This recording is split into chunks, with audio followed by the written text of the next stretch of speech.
Assalamualaikum warahmatullahi wabarakatuh. Waalaikumsalam warahmatullahi wabarakatuh. Kembali lagi bersama kita Media Center KPU Kabupaten Purwakarta.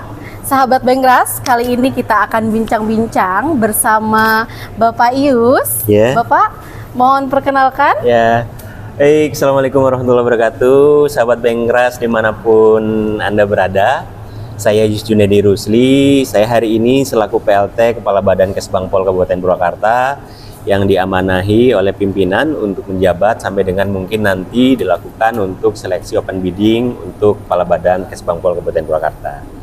Mungkin itu aja ya, atau mungkin apa nih yang Bapak mungkin lebih lanjut kita akan langsung aja nih Pak ya. Karena terlalu banyak sekali hal-hal yang mungkin masyarakat di Purwakarta itu perlu informasi dari Bapak sendiri. Baik Bapak, menuju pilkada, apa saja dukungan Pemda untuk pilkada? Ya baik, sebenarnya gini ya, ketika kita berbicara tentang dukungan, pasti kan tadi saya juga sampaikan pada saat sesi mengisi acara tadi untuk 3 pilar ya. Dukungan itu kan tidak lepas dari kita itu berbicara tentang personil. Kita tidak lepas dari kemudian kita berbicara tentang pendanaan. Kita tidak lepas ketika kita berbicara tentang sarana prasarana. Dan kita juga tidak lepas ketika kemudian kita berbicara tentang dukungan, itu dari sisi regulasinya itu seperti apa. Nah oleh karenanya ketika kita berbicara dari unsur-unsur yang tadi saya sebutkan, sebenarnya sudah dilakukan belum sih oleh pemerintah daerah untuk mendukung pilkada? Ini kan yang jadi pertanyaannya. Nah oleh karenanya berdasarkan kemudian data yang kami terima untuk seluruh aktivitas tadi yang saya sebutkan itu sudah dilakukan oleh pemerintah daerah semua.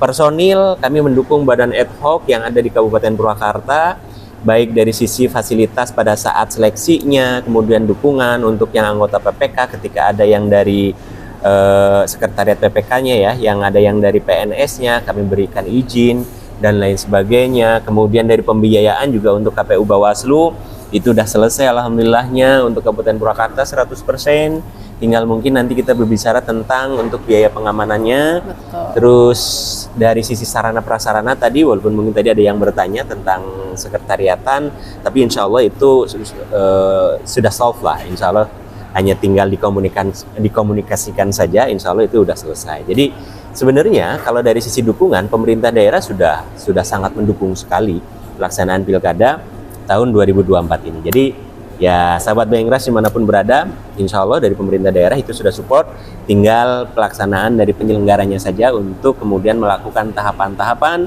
sesuai dengan yang sudah tercantum dalam aturan yang berlaku. Terus Pak, kalau misalkan dari sisi fasilitas kesehatan itu gimana Pak? Oh iya, untuk fasilitas kesehatan kan sebenarnya kemarin kita juga KPU sudah melayangkan surat permohonan untuk dibantu fasilitasi tentang kesehatan ya, kaitannya untuk pemeriksaan kesehatan. Untuk kemarin lah ya, untuk badan ad hoc kami memfasilitasi pemerintah daerah melalui dinas kesehatan kemarin juga sudah melakukan fasilitasi berupa keringanan biaya lah, karena kan nggak mungkin itu full gratis ya. Jadi sudah ada keringanan biaya kaitannya untuk pengecekan kesehatan yang ada. Buat anggota badan-badan ad hoc. Betul. Nah Pak, selain daripada itu untuk hari H nih Pak, apakah ada persiapan tertentu nih untuk dari segi kesehatan atau yang lainnya?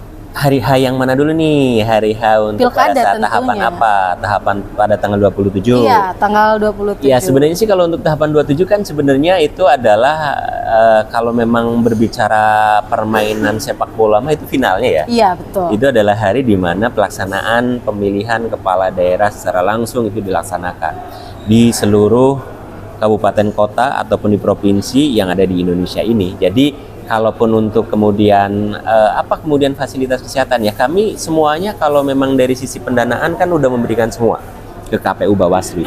Jadi di dalam anggaran rincian KPU Bawaslu itu kalau untuk kemudian jaminan tentang ketenaga kerjaan, konsep yang dibuat oleh KPI itu dalam bentuk santunan sebenarnya. Walaupun mungkin ada Inpres nomor 2 tentang untuk dukungan kepesertaan, tapi hari ini kami secara aturan pemerintahan tentang keuangan pemerintah daerah ya, karena prinsip untuk jaminan ketenaga kerjaan itu ranahnya adalah si pemberi kerja sebenarnya, bukan oleh yang bukan pemberi kerjanya, sehingga harusnya ya ini mungkin regulasinya ya mungkin kita bisa lihat, tetapi sampai dengan hari ini untuk jaminannya itu udah tercover dalam sebuah konteks yang disebut dengan santunan yang ada di KPU ataupun Bawaslu. Oke Pak, tadi karena menghadapi pilkada ini perlu yang namanya SDM. Kira-kira di Purwakarta ini berapa banyak sih Pak peserta pemilihnya gitu? Apakah memang banyak sekali badan ad hoc yang dari pemerintahan atau misalkan bagaimana Pak? Pemilih atau badan ad hocnya nih? Kalau pemilih hari ini kan belum kita keluar DPS-nya ya. Iya, ini kan masih coklit. Kemarin juga ya di rumah juga saya sudah ke sensus oleh Pantarlih gitu ya.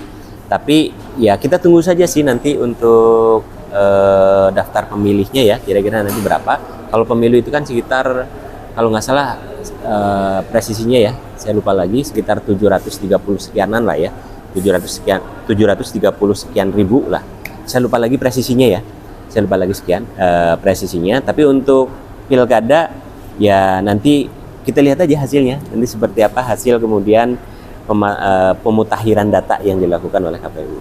Nah Bapak, untuk badan ad hoc itu kira-kira berapa persen sih yang dari pemerintahan? Nah, kami belum menerima datanya kemarin dari KPU berapa persen jumlah ASN yang kemudian masuk ke dalam badan ad hoc ya. Nah, ini kalau kesekretariatan PPK itu kan hampir semuanya itu PNS lah ya.